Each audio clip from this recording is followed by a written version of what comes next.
reconciliation with Harbour Lands.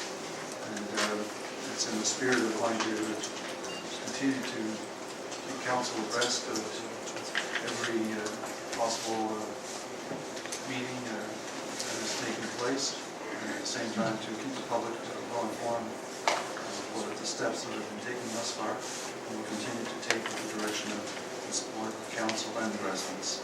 I also want to acknowledge the presence of Mr. Chuck Charlotte here this evening, who I might add continue to represent the community extremely well, very succinct, very plain language, very passionate about what all of us in the community wish to see, and that would be the removal of the tanks. But we'll get into a little further discussion as the meeting goes on.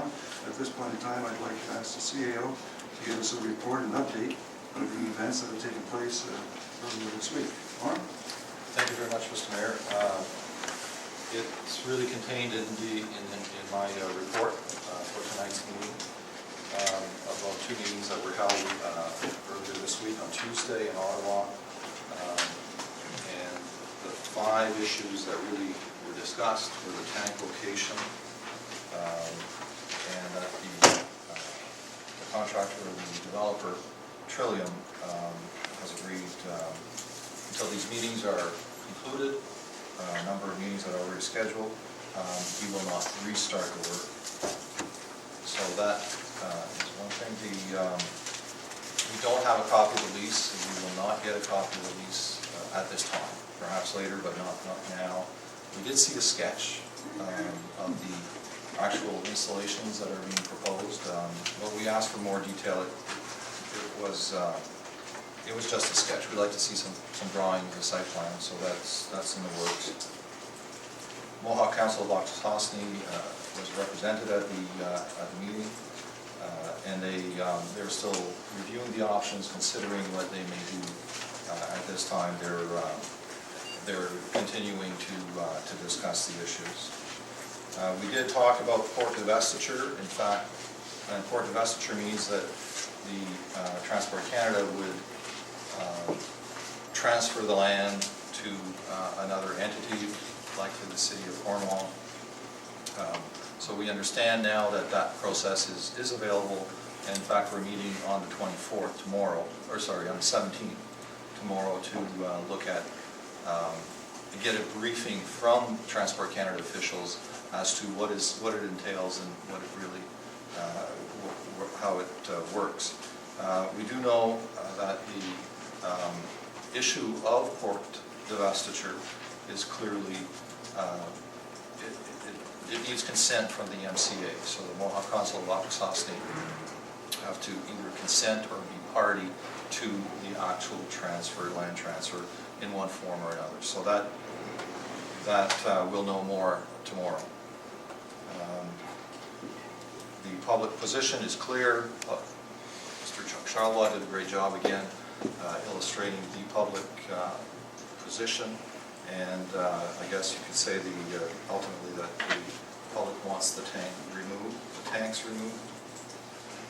Also, we talked a little bit about the interim control bylaw that is now in place. Notice has been provided to all parties. There is an appeal period till February 7th. To this date, we have not received an appeal, and so with work beginning or restarting, they would be against that bylaw or in contravention to that bylaw, at which time that we would issue we would take our enforcement initiatives at that point. So if that occurs. So that's kind of a summary of where we're at. Now, there's a recommendation for council, I'll be seeking someone to move that recommendation. And let me just read it. I want to add something to it, if I might. So that the mover and second, and everyone can have a full, so I can make a full disclosure of what the request within the recommendation is.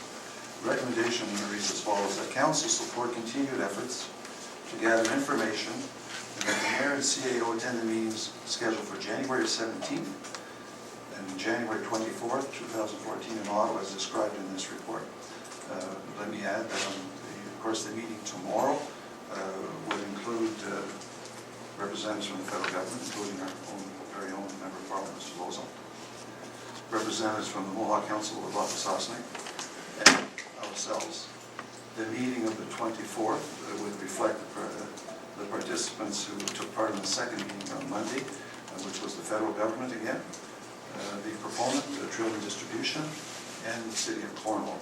But what I want to add for clarity here, for full disclosure, is on the meeting of tomorrow, the 17th, that we would include in our delegation, we're allowed up to 4 people. So in addition to myself and Mr. Levac, we're asking to support the recommendation that we would add a member of our legal counsel from BLG and Mr. Alexander for the meeting, and that's for the purpose of learning about the divestiture program. The meeting of the 24th, again, of the proponents of Trillium and the federal government. For that one, on the 24th, it is our recommendation, Mr. Alexander, and I will be joined by Mr. Wello, our Manager of Economic Development, and again, Mr. Alexander. So I'm asking someone to move that motion. Councillor Grant, second by Councillor McDonald. Any discussion? Councillor Grant, please. Thank you, Mr. Mayor. The one item that I don't understand the reluctance to give the lease. I think that's the key document in the whole works, because it only explains the details, and without that document, we don't know where we're going. To me, as far as negotiations or any other way, we have to get that document, and I don't understand the reluctance to give it. It will explain a lot that we don't know, and maybe you can explain their reluctance to give us that document.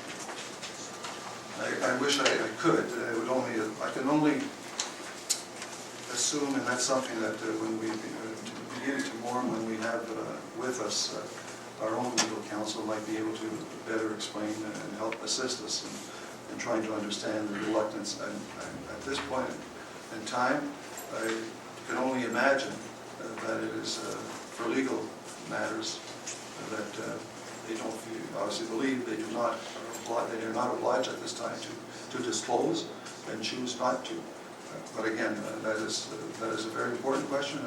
I share your view, and I'm sure we all do, that it would certainly be very helpful to have a better understanding of full disclosure within the lease. Well, if we're going to have open and transparent talks, full disclosure is what's required. And to me, that's the thing we have to insist. We have to see that document and have that one theme that everything. I want to reassure you and the residents of the city of Cornwall, Mr. Levac, along with Mr. Alexander and Mr. Wello, certainly pressed for that issue the afternoon meeting with Transport Canada officials and Trillium, and both parties, both Trillium and the Government of Canada, took the same position that they were not prepared at this time to share the lease. But we'll follow up on that, Councillor Grant. Thank you. Councillor Sampson? Thank you, Mr. Mayor. I don't know if it's a legal matter or it should be a political matter. I believe that the citizens of Cornwall have proven that they are adamant that they have to be removed, and I hope when you went on Tuesday that you showed the passion behind the citizens of Cornwall, and that we just didn't go up there and we weren't heard, because the citizens of Cornwall are very, very passionate. The sooner the better, and it's a no. I hope that word was echoed in Ottawa on our behalf.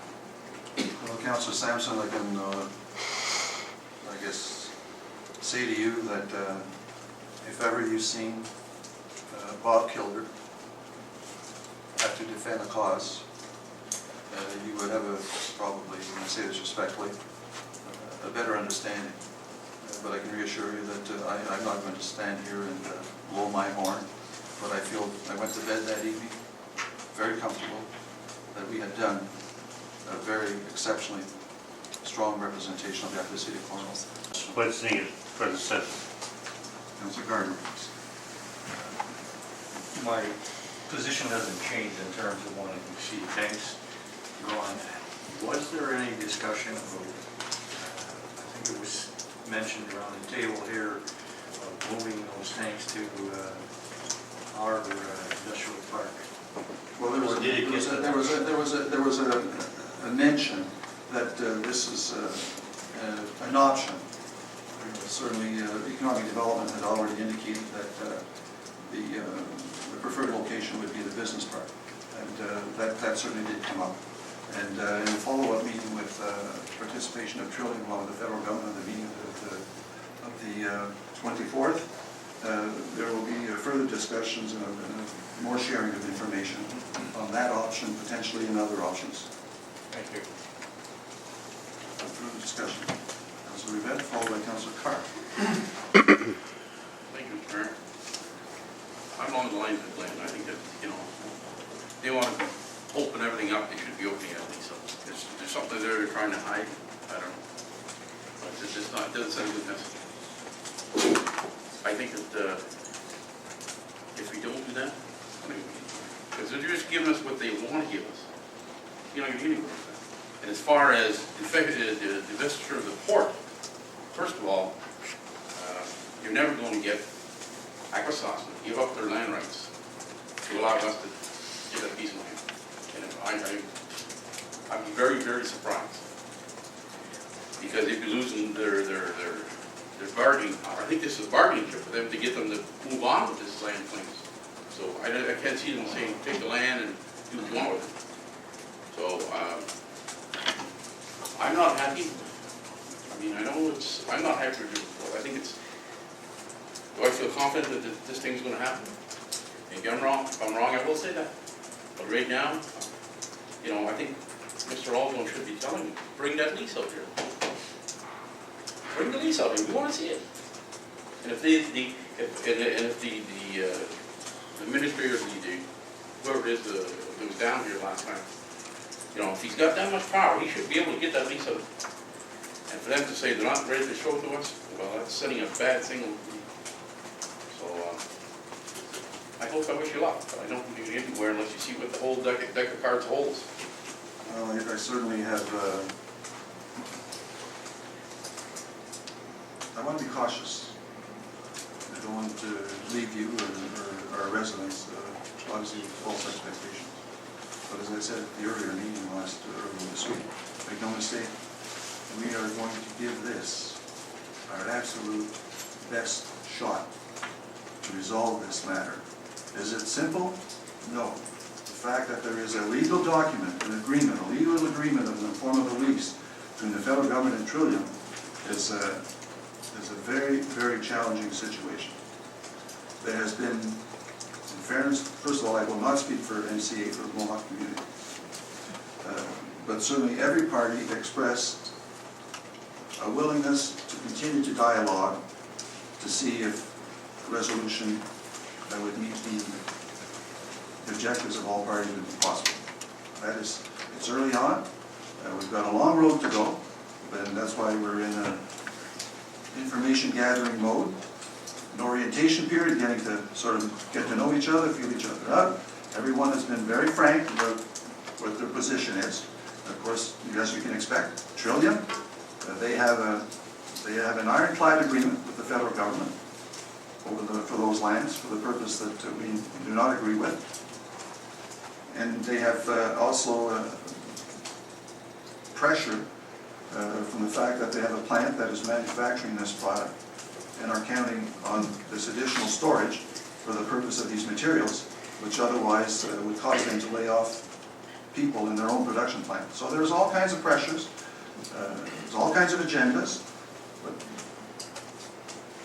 we're the biggest player. We have the most at stake here. And we're going to continue to act judiciously and represent the best interests of the city of Cornwall to the best of our ability. And on that, I undertake no later than the date of January, our next council meeting, January 27th, which, and I want to share this with you, with the public, will probably cause us to do a portion of our business on that night on this issue in close, for council to be in a position to have the information required to make a decision for the next step going forward, following these two meetings of tomorrow and next Friday. Well, I look at this, Mr. Mayor, when we talk about lawyers, we don't run into lawyers. They're not going to make a decision overnight. So this could drag on for a long time. It's going to cost the taxpayers a lot of money. And we don't know where the hell we're going with this thing. All I'm saying is, whoever screwed up here, if the federal government did something and they didn't, are they still giving you permits to do all this stuff, or is it just you're going to bypass that and they're taking the federal government's rights to don't have to get permits for it? So far, they haven't applied for any permits whatsoever. Have we asked? Certainly, yes. And what was their response to me? I mentioned earlier that we did receive some information earlier this week, much more than we've had in the past. We had a sketch that showed the tanks, certainly not sufficient from a site plan point of view. So we've asked for more information for a more detailed site plan. The whole interim control bylaw effectively is along the lines of building permits and site plan control and that municipal authority. And so we haven't received any of that, and yes, we have. Is this the only municipality that the federal government spoke to them about? I can't answer I that think question. to this extent, it was Trillium who identified this location and subsequently went to the federal government, to Transport Canada. Where there is agreement between the city of Cornwall and Trillium, they sought out Cornwall as a location for the very reasons of a very strategic location for the purpose for their business interests. And we've come to learn that our location has played a critical role, very important, positive role, in the other economic development investments that we've acquired and secured in the efforts of economic development, whether it's particularly in the distribution center business and whatnot. So people continue to see Cornwall as a very important geographic location, strategic location for their purposes, for their business interests. Yes, so on that we agree. Where we don't agree is on the location of the present tank structures within the city of Cornwall. Anything else on it? No, thanks. Go to Councilor Carter and Councilor DePel, please. Well, thank you, Worship, and behalf of Council and the City of Cornwall. And I don't have a great deal of problems with the motion that's being presented, although I'd like certainly to hear it again. It would have been nicer if it had been written down for us. But I would say, notwithstanding all that, I think the message that I have, and I think that all of my colleagues in the City of Cornwall, the citizens as well as Council, is that we don't want those tanks in the waterfront. And notwithstanding what else they want to do and what else is possible, we'd welcome them if they went to Trillium, if they would go to the place that we agree on is the best place for their operation.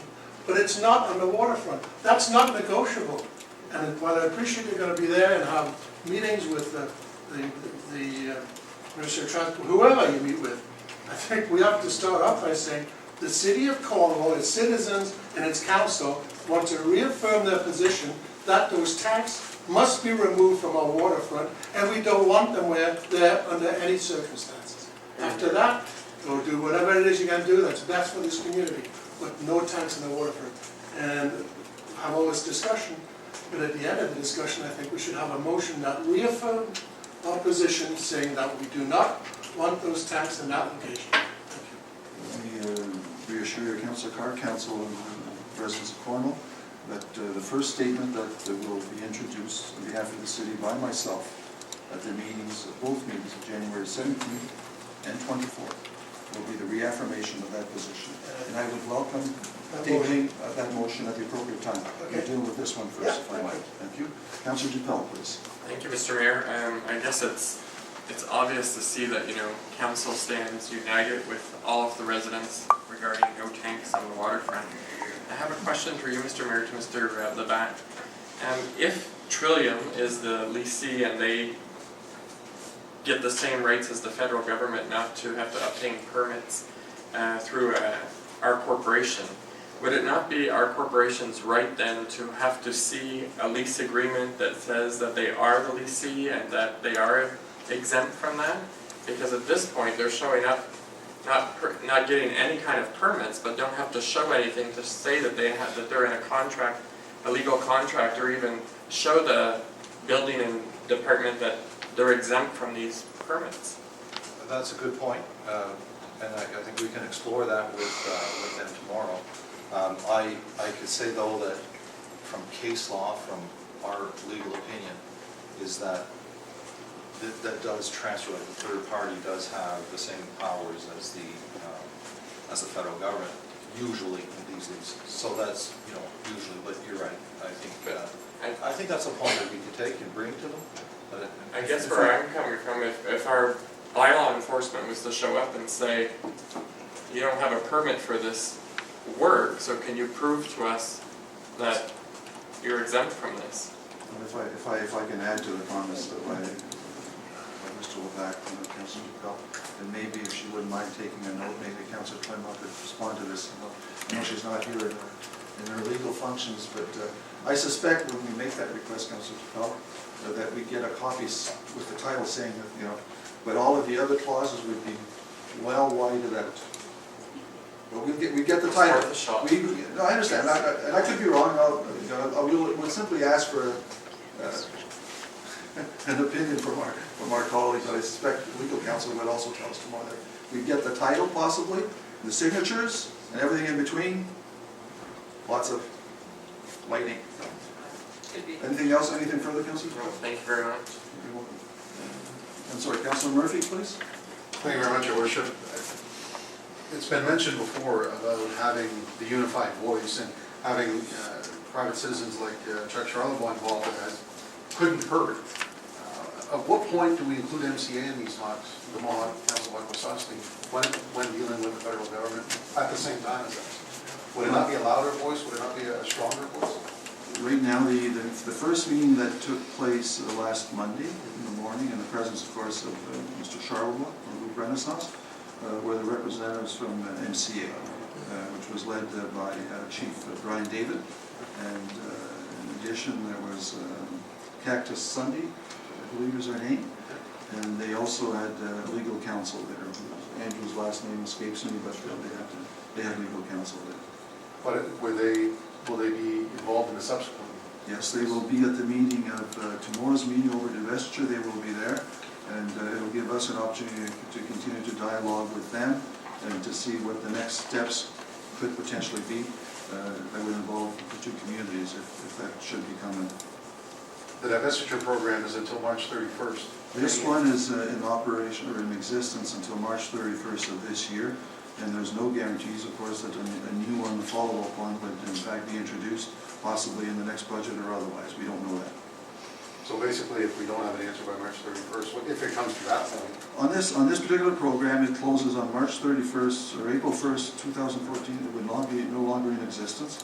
And so if any application to the divestiture program would have to be made and registered with the federal government prior to March 31st. So we answer very quickly. Okay, thank you.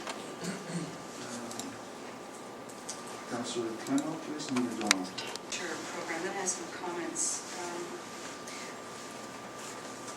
What lands are we talking about exactly?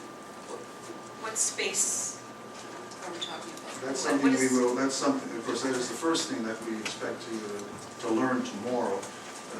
And I expect that the federal government will be talking about the entire package, which includes the harbor and all of the parcel of that. That's what my expectation is, but again, I don't take this as cash, as we say, but certainly my anticipation of the divestiture program would be for the divestment of the entire harbor lands. And what do the harbor lands include right now? It includes, you can probably describe it in three parts. There's to the east a water lock, so that was intended there for future expansion, so there's a part of it that's in the water. Then there's the dock itself, the harbor itself. And then there's the tank farm area where the tanks are. So roughly speaking, those are the three areas. And that's what was under discussion all along here so far. We've really been speaking of those three kind of, it's actually one area. It's under one kind of legal description, if you will. But it contains three kind of, you can separate it three ways. And that was the same area that was under discussion all those years ago when this was first started? Correct. We're assuming it's the same area, but... You'll clarify that tomorrow. Yes. As Councilor Murphy said, I mean, that's a March 31st is a short timeline. So, I mean, it's fine. Sorry to interrupt. I don't believe that it calls for the resolution to be by March 31st. It calls for the application, the requests to apply to the program by March 31st. So the discussions on the development of the actual final agreement could go into April and maybe longer. But So- the application has to be made by March 31st. Okay, and it's a joint application that has to come in with MCA? Well, that's something that has yet to be defined. Sir, at the very least, the city of Cornwall would require consent from MCA. MCA could take that position, to give consent, or to take the second position, which would be to be a full partner, shareholder, in the divestiture of those lands.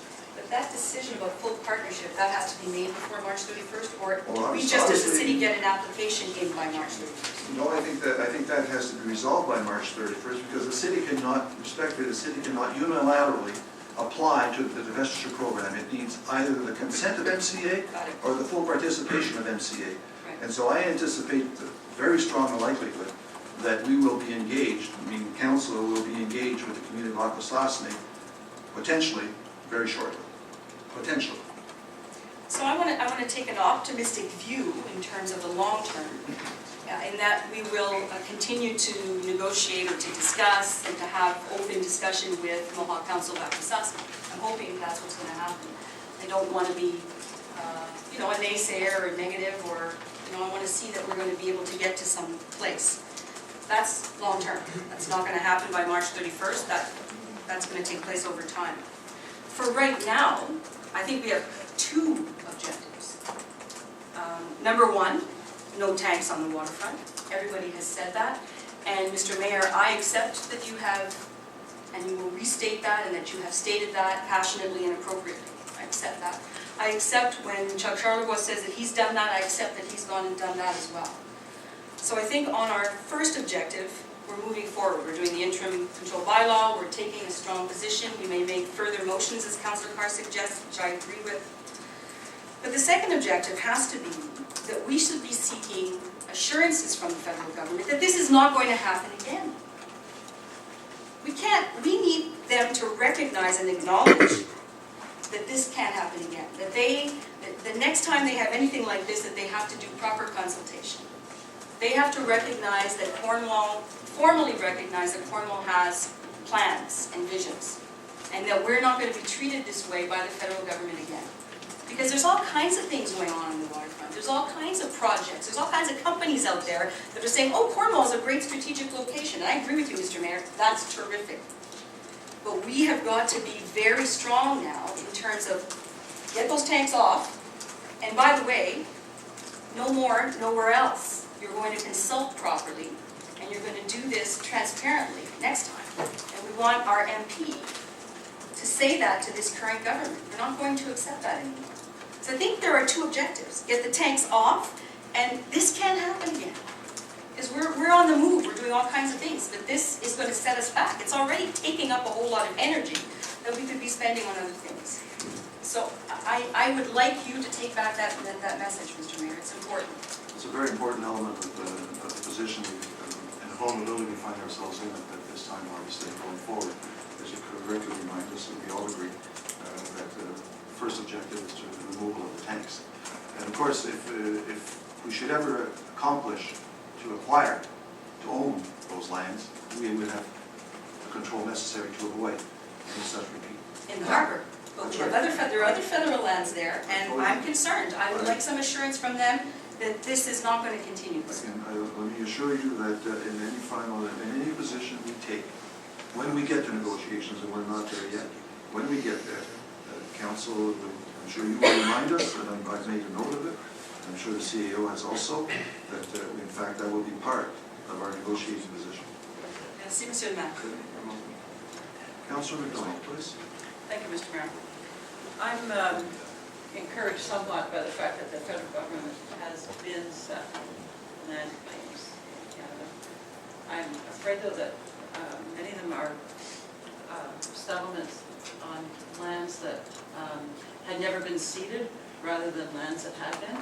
So I'm just wondering, thinking that after Caledonia, that near Hamilton, that debacle that's still going on, that the government would want to wrap that up somehow, would have to satisfy Akwesasne rather than let a situation such as happened in Caledonia happen here. And so I'm wondering a couple of things. Is the land claim the full extent of what we're calling the harbor lands in this case, like all those 3 sections? It is my, as best my recollection from the previous life, my recollection is that it does in fact, but that is a verification we can make with MCA. And most land claims that I've heard of have been settled, they're settled usually for money. There are 2 elements usually to a land claim settlement. One is, of course, a financial contribution, and quite often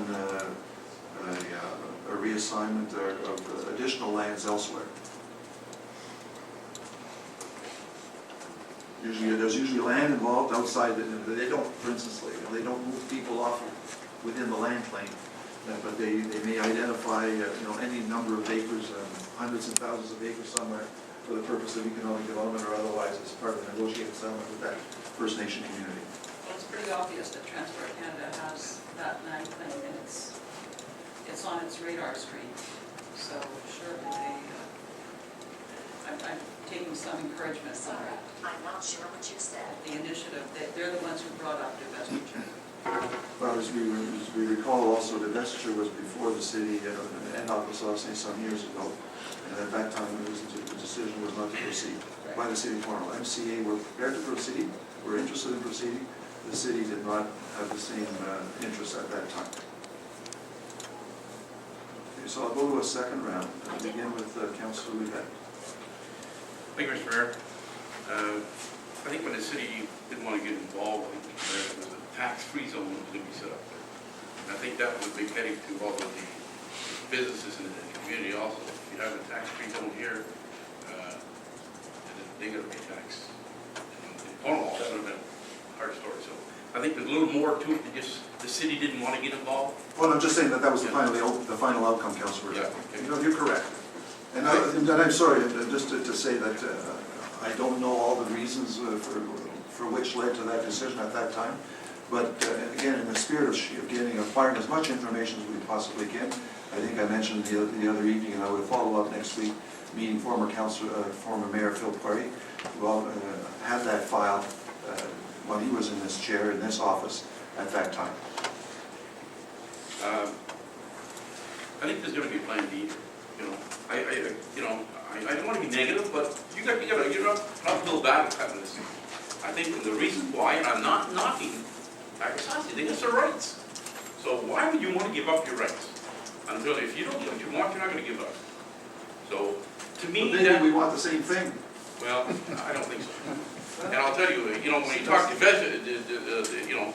buying up lands, you don't want the marina involved. The marina is a losing money operation.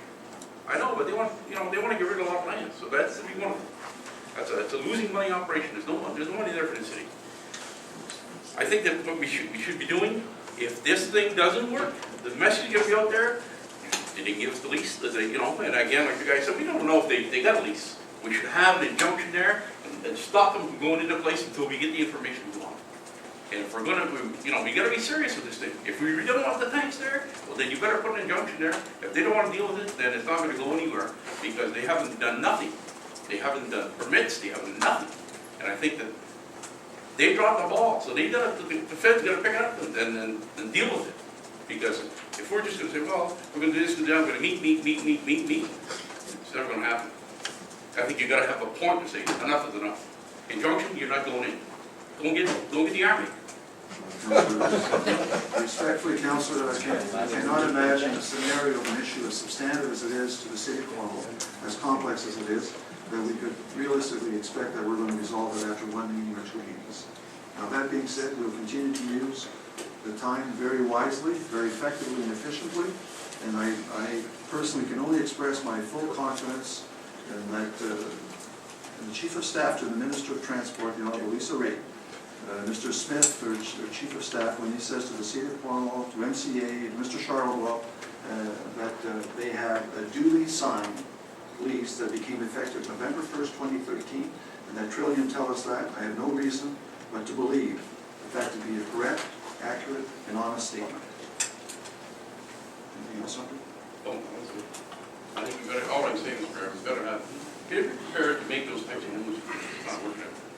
Councillor, you will be at the forefront of making those decisions, I'm sure, in the days and weeks to come. Councillor Sampson, followed by Councillor Carr. Thank you, Mr. Mayor. The feds are not going to be telling the city of Cornwall what they're going to be doing. We're going to be telling the feds what we're doing. They're in violation of our Charter of Rights. Our local autonomy speaks loud and clear, and they cannot violate our Charter of Rights. It's one of the most important rules established when you were there and other members were in Ottawa, that we do possess a Charter of Rights and local autonomy. And there's no way that local autonomy should be violated. I don't care what kind of lease. Like Andre said, an injunction speaks loudly. It says, hey, we're not fooling around. We're not going to be a lamb when it's time to be a wolf.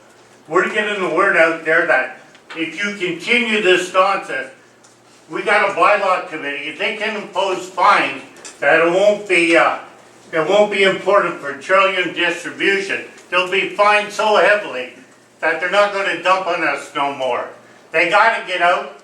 And I hate the word long-term, Mr. Mayor. It's got to be a short-term effect. I'm very passionate about this. It's got to be done immediately. They're stopped. They got to be removed and nothing else. Then if you want to negotiate a long-term agreement, whether it be in our industrial park or somewhere outside, fine. But I hate the word long-term. It's got to be short-term before something spills into our rivers. And I'm very adamant about that it's got to be done as soon as possible. And I know you'll do it. And that goes the message along with Mr. Charlotte. So I thank you on the citizens' behalf. Mr. Sampson, I will not engage you, Council, or the residents of Cornwall on any legal positions. I'll leave that to legal counsel to advise us, so I'll defer on that one. We can't afford to go legal against the federal government with their type of money that they're sending abroad. It's got to be political, and we got to be stand up and be counted, Mr. Mayor. There's no way we'll win a battle if we go legal. Well, That's my interpretation anyhow. Well, I'm not prepared to take that position on behalf of the city of Cornwall at this time. I certainly look forward to getting further and more information and to sharing that with council to make the wisest, most prudent, and best decision on behalf of the residents of Cornwall. You don't sit at a negotiation table and tell others what to do or what not to do. You negotiate, you listen, and you work a solution out. And usually that solution, inevitably, in my experience has been, it has to be a win-win. If there's two people, it's got to be a win-win-win. If there's three people, it's got to be a win-win-win-win. If there's four people, there can be no losers in the negotiation. I agree, but they're not going to step on it and not be hurt. I understand that, Councillor, and I think we've done that extremely well thus far, and we'll continue to do so. Okay, thank you. I welcome your passion. Councillor Carr, please. Thank you, Worship. And I think, if you can look at some of the positive things that come out of situations like this, I think for the community to come together as quickly as it did and to react to the situation the way it has without losing its temper. Staying cool and calm. I think we've got a great team together to go in and negotiate with the parties that are involved. There's a couple of things I'd like to ask. When we talk about leases, and at the waterfront right now, there's that log warehouse that's been a contention for many people. And when people talk about a development of condos down by the waterfront, that's one of the, they see as a barrier, and would like to have it removed. And does that belong to the federal government? Can someone else? My understanding of that also is a lease between Transport Canada and another proponent. So there's another lease there. Maybe that's a lease we can get a look at and compare it to the lease that's, because I understand it's a local businessman who has that lease. I think he should be contacted so we can get some information for that one. It's a good suggestion. And when we talk about divestiture and the March 31st deadline, is that a commitment that you can get out of if you do in fact apply? Is that binding? Well, my understanding is that it's not binding until such a time as you actually sign on the dotted line. So we could have discussions with MCA so that thing doesn't pass us by. I expect so. We'll know better certainly with the information we'll get to more receive tomorrow, and in the presence of our legal counsel for that dissemination. I think we're going the right way. I personally witnessed you negotiate with both federal and provincial government ministries in the past. And I know that's one of the strengths that you have as our leader, and I have complete confidence in you doing that. And I think we have to make sure we do not lose our temperature. We do not let our temperatures rise, but at the same time, we don't lose our temper. I think Chuck, in the very beginning, when that meeting was held at the gates of where the facility is, that was one of the things that came out very strong. We're going to be able to talk to one another to have this issue resolved. And I think Cornwall can demonstrate that, we've said we're not going to be pushed around anymore. We are a very progressive, positive city, and we are not going to, put up with things like that without fighting the best way we can. And I think that's a positive statement about the city, and I think it's important that we get that message out to all levels of government. And I look forward to updates on this particular issue, and you have my support, but I will be making a motion that we reaffirm our position that there are no tanks on the waterfront lands. Thank you. Thank you, Councilor Carter. Thank you for your confidence, and I will draw on every ounce of energy that I have, and maybe more importantly, all of the experiences I've had, and if I have any, whatever amount of wisdom I might have, I hope that it becomes increasingly evident through this experience on behalf of the residents of Cornwall. Anyone else in the second round? Councilor Gardner, followed by Councilor Flynn, please. Just, we spoke about the lease earlier on, and it seems to me that if we don't see that lease, and we're going to be transferring chloride from probably a ship or trucks into tanks, who's liable for any leakage that might happen, either in the waterfront or on the land? And noting that we had to clean up that area when the last tanks were there, because it was the land was toxic. That's number one. I'd like to know